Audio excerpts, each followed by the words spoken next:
buenas noches. Aquí estoy con otro vídeo resumen de los contenidos que hemos estudiado esta semana.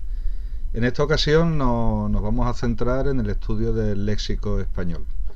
El léxico de una lengua, como os indico aquí en el concepto, en la definición del concepto, es el conjunto de palabras que forman una lengua.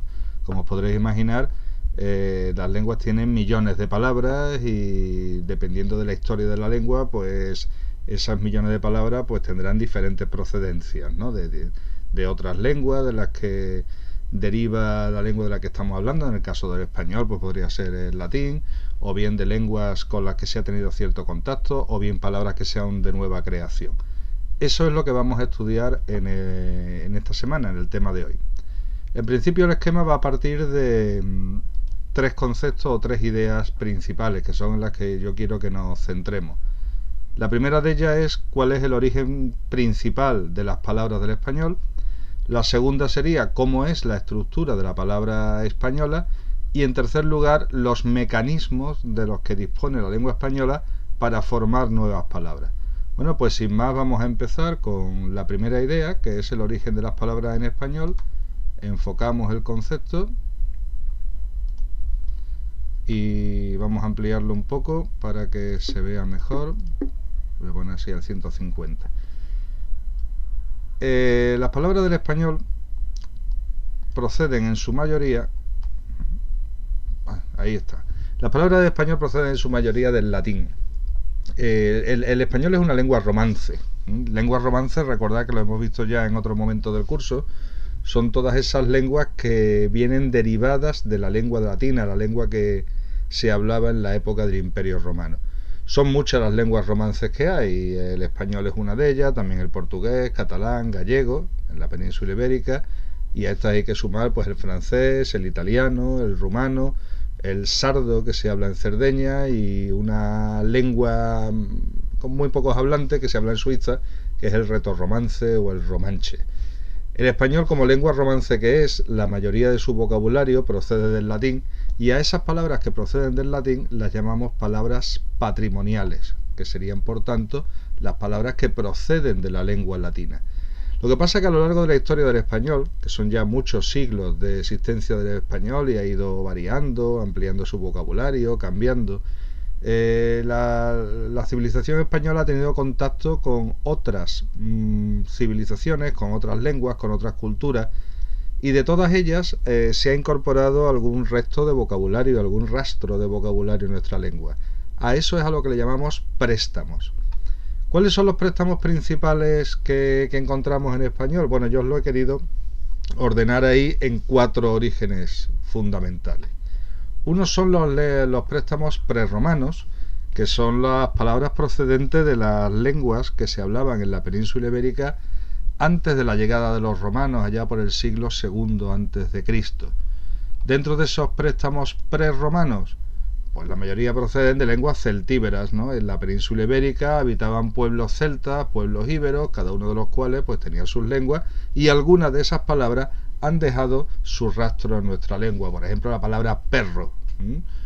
Los romanos llamaban al perro can, de canis canis, ¿no? Nosotros, en cambio, en español le llamamos perro al mejor amigo del hombre. ¿Por qué? Pues porque los íberos le llaman ese nombre a este animal.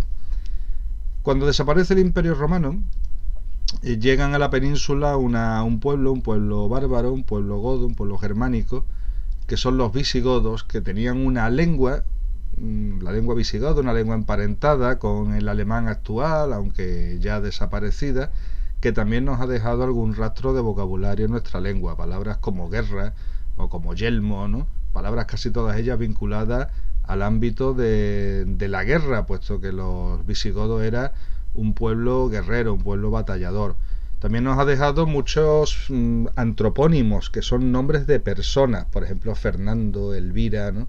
Son palabras procedentes de esa lengua visigótica. Tras la llegada de los visigodos, el siguiente pueblo que se instala en la península ibérica y que entra en contacto con lo que después será el español o con lo que es el español que están haciendo son los pueblos árabes. Recordad que en el año 711 comienza la invasión, la llegada, o llegan los musulmanes a la península ibérica y van a ocupar en muy poco tiempo la mayoría del territorio peninsular. Al cabo del tiempo, buena parte de la población adoptará el árabe como lengua de comunicación. El árabe era una lengua floreciente, era una lengua de cultura, una lengua con una literatura prestigiosa, con una ciencia, con una filosofía, una cultura bastante avanzada en los años de la Edad Media, y por tanto dejará también un enorme peso en nuestro vocabulario.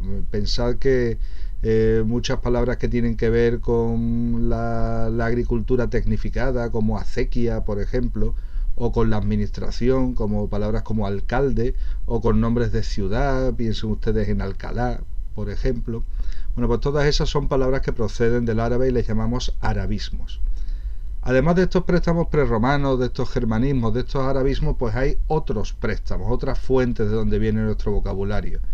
Por ejemplo, de las otras lenguas peninsulares, del portugués, los lusismos se llaman, o del gallego, los galleguismos, o del catalán, los catalanismos o los vasquismos procedentes del vasco.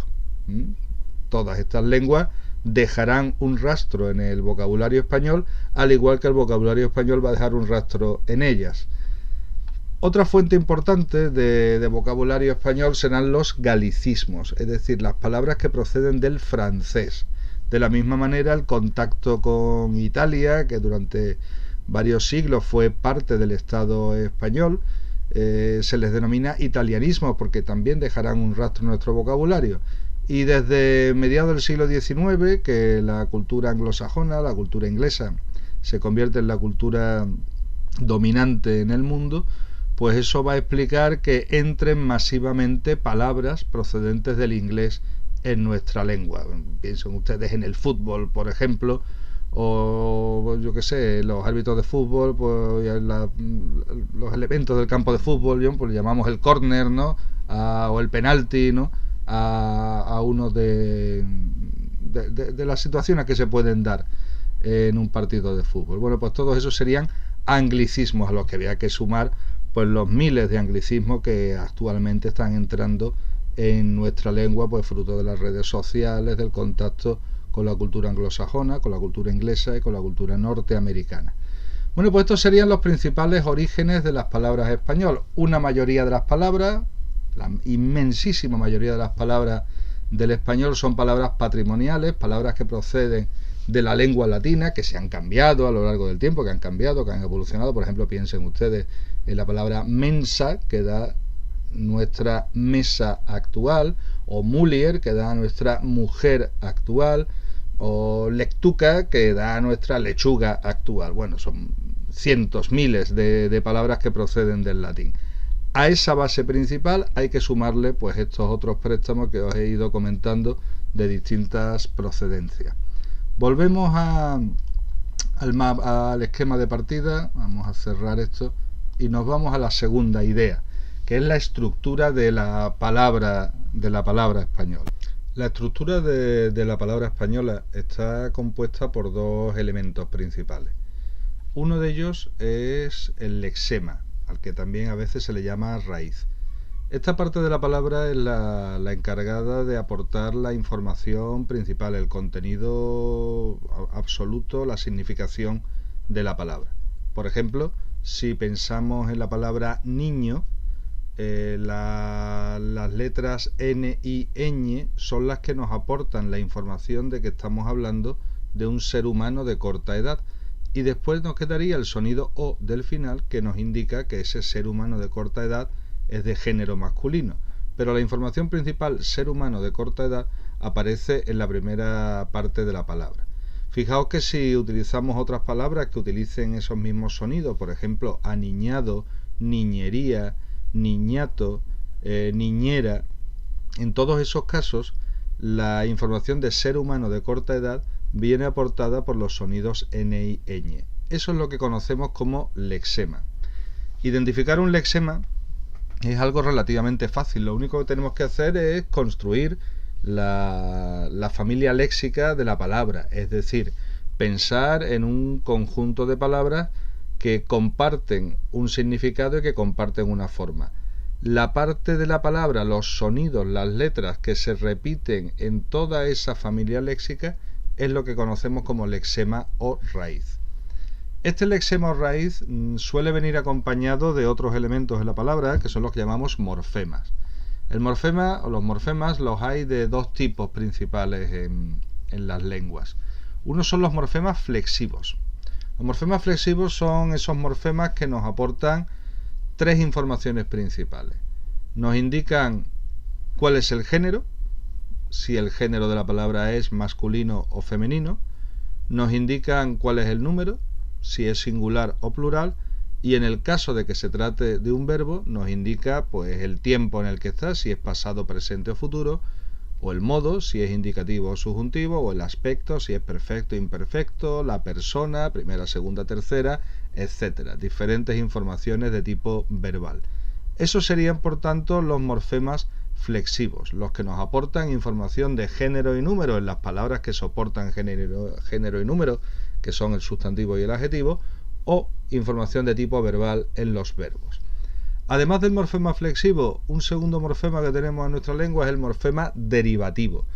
Los morfemas derivativos son los que se utilizan para formar palabras nuevas a partir de un mismo lexema, para que no tengamos que tener una palabra para cada concepto que podamos imaginar, que conozcamos o que inventemos en cualquier momento. Las lenguas han creado estas pequeñas cadenas de sonido que podemos combinarla con distintos lexemas para aportar nuevas informaciones. Esos morfemas derivativos reciben dos nombres dependiendo de la posición que llevan en la palabra. Si van delante del lexema, les damos el nombre de prefijos, y si van detrás del lexema, les damos el nombre de sufijo. Por tanto, tenemos aquí en el esquema ya desplegado los elementos fundamentales de la palabra. La información fundamental la aporta el lexema, y a ese lexema se le añadirán pues diferentes morfemas para indicar su género, su número, el accidente verbal, o bien le añadiremos distintos morfemas tanto delante, los prefijos, como detrás, los sufijos, para formar nuevas palabras. Vamos a poner un ejemplo. Vamos a poner aquí la palabra aniñado. Vamos a separarla así. La estoy separando. Aniñado. Bien. La he querido separar así. La palabra aniñado está formada por un lexema que es n y ñ, que es el que nos indica el contenido fundamental. Estamos hablando de un ser humano de corta edad. Este lexema o raíz va acompañado de un prefijo, es decir, de un morfema derivativo, que sería este sonido A que tenemos delante de él. Y va acompañado después de otros morfemas, en este caso flexivos, de tipo verbal, AD, y un morfema flexivo que nos indica el género, que es masculino. Bueno, pues esa sería la estructura de esta palabra dividida en sus morfemas y lexemas. Lo eliminamos y ya está. Esto sobre la estructura de la palabra. En clase hemos practicado y practicaremos en otros momentos, y os pondré algún ejercicio para descomponer palabras, pero bueno, no es una tarea excesivamente difícil, aunque hay que hacerla con cierto detenimiento. Vayámonos ahora al esquema principal y desarrollaremos ahora la última parte del tema, ¿no? Que sería la formación de palabras de una lengua. ¿Cómo se forman las palabras de una lengua? Vamos a enfocar. Fijaos, yo os he puesto aquí diferentes formas, diferentes maneras en las que se forman las palabras de una lengua. Las palabras de una lengua, dependiendo de su estructura, pueden ser simples si están formadas por un lexema y por morfemas flexivos que pueden aparecer o pueden no aparecer, ¿vale? Por ejemplo, en la palabra sol solamente tenemos un lexema, no tenemos morfema flexivo. En cambio, si lo ponemos en plural, decimos soles. Bueno, pues ahí ya tendríamos un lexema, sol, y los sonidos ES que nos indican que estamos hablando de plural. Sería, por tanto, un morfema flexivo de número.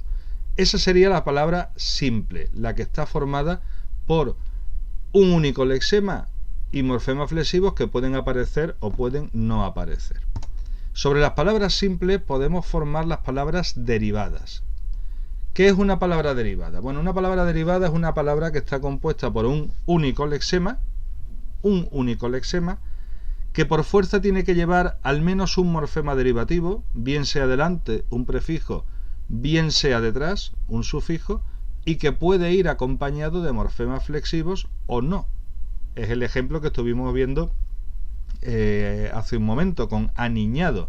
Ahí hay un único lexema, n y ñ, pero lleva morfemas derivativos, la a que precede al lexema, y después llevará pues morfema flexivo que nos indicaba que estábamos hablando de una palabra de género masculino, ¿no?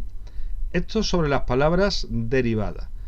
Nos vamos ahora al tercer tipo de palabra por su estructura, que son las palabras compuestas.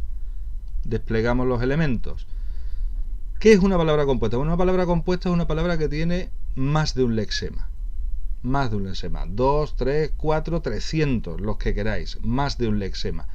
Y además, esos lexemas, aquí he puesto derivativo, esto está equivocado, vamos a poner aquí flexivos. Lo vamos a poner en minúscula para que esté igual y no quede feo. A ver, ahora, ¿no? Está formada por más de un lexema, como os he dicho, y posibles morfemas flexivos, que pueden aparecer o pueden no aparecer. Por ejemplo, vamos a pensar en la palabra Norteamérica. Norteamérica es una palabra que está formada por dos lexemas, norte y América, pero no lleva ningún morfema derivativo, sino dos lexemas, uno que nos indica la idea de norte y otro que nos indica la idea de continente americano, que los hemos mezclado para construir una palabra nueva.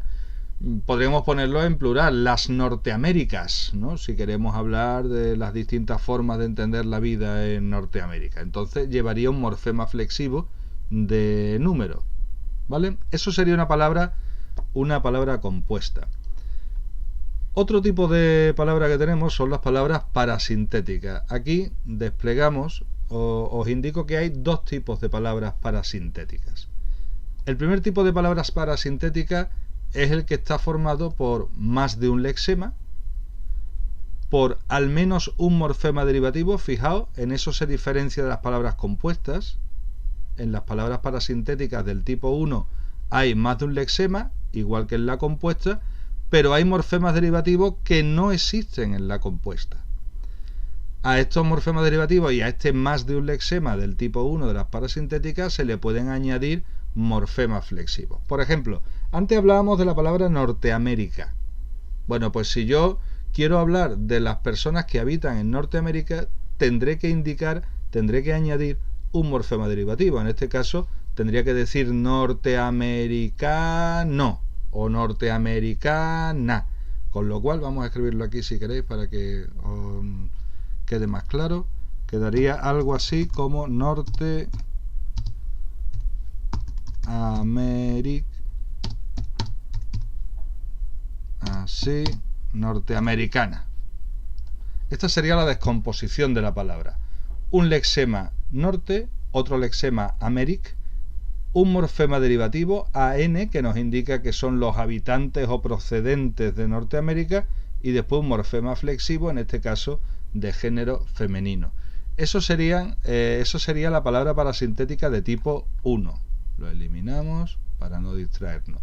Ahora bien, hay gramáticos por ahí que nos hablan de un segundo tipo de palabra parasintética, que serían las que están formadas solamente por un lexema, pero que ese lexema va acompañado por más de un derivativo, por un prefijo y un sufijo, más de un morfema derivativo, y después, por supuesto, la posibilidad de llevar flexivos de género, de número o verbales. Ese sería el tipo 2. Bueno, las parasintéticas: simples, derivadas, compuestas y parasintéticas. 4 tipos de formación de palabra, 4 mecanismos para formar palabras de una lengua. Aquí os he puesto que hay otras formas de crear palabras en las lenguas. ¿Cuáles son esas otras formas? Bueno, pues por ejemplo, por acortamiento. Si vivimos en Sevilla y queremos ir desde, yo qué sé, la Gran Plaza a Los Remedios, podemos ir en autobús, podemos ir andando, queda un ratito, podemos ir en taxi, podemos ir en moto, podemos ir en bicicleta o podemos ir en el tren metropolitano. Pero claro, tren metropolitano o metropolitano es una palabra muy larga y las lenguas tienden a la economía. Por eso hemos construido una palabra por acortamiento de metropolitano, que es la palabra metro, y le llamamos metro. De manera que, de la misma manera, si nos gusta divertirnos con historias audiovisuales, pues podemos ir al cinematógrafo. Pero creo que poca gente utiliza la palabra cinematógrafo, utiliza más la forma acortada de cinematógrafo, que es cine. Tendríamos ahí otra palabra formada por acortamiento. Ese sería otro de los mecanismos de formación de palabra. Otra forma que os propongo aquí es el acrónimo. ¿Qué es el acrónimo? El acrónimo es una palabra que está formada por sonidos de diferentes palabras. Por ejemplo, la Renfe, Red Nacional de Ferrocarriles Españoles. Oye, pues he ido cogiendo distintos sonidos de distintas palabras para crear una única palabra. Eso sería un acrónimo, ¿vale? Si en vez de coger distintos sonidos cojo solamente las iniciales, entonces hablaré de una sigla. Por ejemplo, la ONU, Organización de Naciones Unidas. Bueno, la ONU es una sigla porque solamente coge las iniciales de distintas palabras.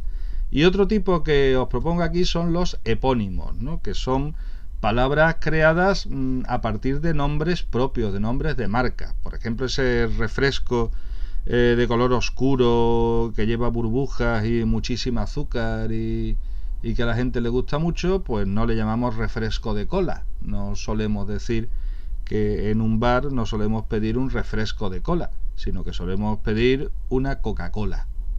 Con lo cual le estamos dando al refresco de cola un nombre propio, el nombre de la marca. Oye, dame una Coca-Cola, ¿vale? Eso sería un epónimo. Bueno, y estos son los nombres, los principales procedimientos de formación de palabras, ¿no? Como veis, no son muchos, simples, derivadas, compuestas, parasintéticas y esas otras formas que son minoritarias, que son las palabras formadas pues por acortamientos, acrónimos, etcétera. Volvemos a la pantalla de inicio y ya hemos terminado pues el tema. Vamos ahora a desplegarlo todo para que lo veáis como siempre. Vamos a dar aquí y lo desplegamos a ver si consigo que entre. Sí, más o menos así entra todo. Bueno, es un esquema amplio con bastantes ideas. Os he intentado comunicar aquí bastantes ideas sobre las procedencias de las palabras del español, sobre su estructura y sobre su formación. Y bueno, pues tendremos que practicar bastante, sobre todo la segunda y la tercera idea, es decir, la identificación de la estructura de las palabras de nuestra lengua y la clasificación de esas palabras según sean simples, derivadas, compuestas y parasintéticas. Esto será una cuestión que en examen y en ejercicio pues nos puede salir habitualmente.